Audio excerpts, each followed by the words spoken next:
স্বৈরাচার শেখ হাসিনাকে দায়ী করেছেন কারাগারে থাকা বিডিআর পরিবারের সদস্যরা। মামলার রায় বাতিল করে পুনঃ তদন্তের দাবি জানিয়েছেন তারা। শুক্রবার জাতীয় প্রেস ক্লাবে কারা নির্যাতিত বিডিআর পরিবার ব্যানারের সংবাদ সম্মেলন করে এ দাবি জানানো হয়। আরও দাবি করা হয়, এটি বিদ্রোহ নয়, বরং বিডিআর ও সেনাবাহিনীর মেরুদণ্ড ভেঙে দিয়ে হাসিনাকে দীর্ঘমেয়াদে ক্ষমতায় রাখার সরকারি ষড়যন্ত্র ছিল। বিস্তারিত জানাচ্ছেন HM মেহেদী হাসান।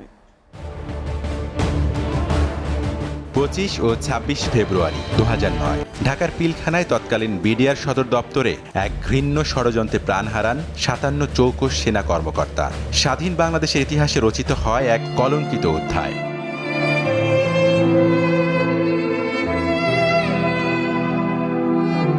প্রথমে বিদ্রোহ বলে প্রচার করা হলেও পরে অভিযোগ ওঠে ষড়যন্ত্রের সাথে জড়িত ফ্যাসিস্ট হাসিনা। ক্ষমতার কালো থাবায় নিম্ন আদালতে একতরফা বিচার করে সাজা দেওয়া হয় কয়েকশো বিডিআর সদস্যকে, কিন্তু 16 বছরেও শেষ হয়নি বিচারিক কার্যক্রম। শুক্রবার নিম্ন আদালতের রায়ে কারাগারে থাকা বিডিআর সদস্যদের পরিবারের সংবাদ সম্মেলনে দাবি করা হয়, সামরিক বাহিনীকে মেরুদণ্ডহীন করে হাসিনার ক্ষমতাকে কুক্ষিগত করতেই এই হত্যাকাণ্ড ঘটানো হয়। অভিযুক্তদের নির্দোষ দাবি করেন তারা। বিদ্রোহ করেছেন তৎকালীন সরকার, তার ক্ষমতাকে ফাঁকামুক্ত করার জন্য এই বিডিআর ঘটনাটা ঘটাই দিয়ে তৎকালীন 25-26 ফেব্রুয়ারি উনি ফাঁকামুক্ত করেছেন। 16 বছরে কেন এখন পর্যন্ত একটা জামিনের অ্যাপ্লিকেশনের শুনানি হয় নাই? এই বাধাটা কোথায়?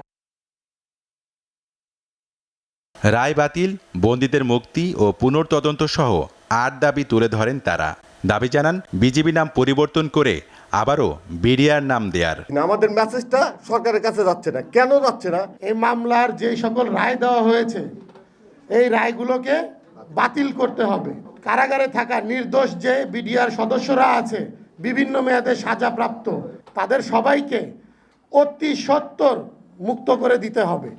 25 ও 26 ফেব্রুয়ারিকে শহীদ সেনা দিবস পালনেরও প্রস্তাব করেন তারা। পারিবারিক ব্যাপারটা যদি আপনার খোঁজ খবর নিয়ে দেখেন। HM মেহেদী হাসান, SRTV, ঢাকা।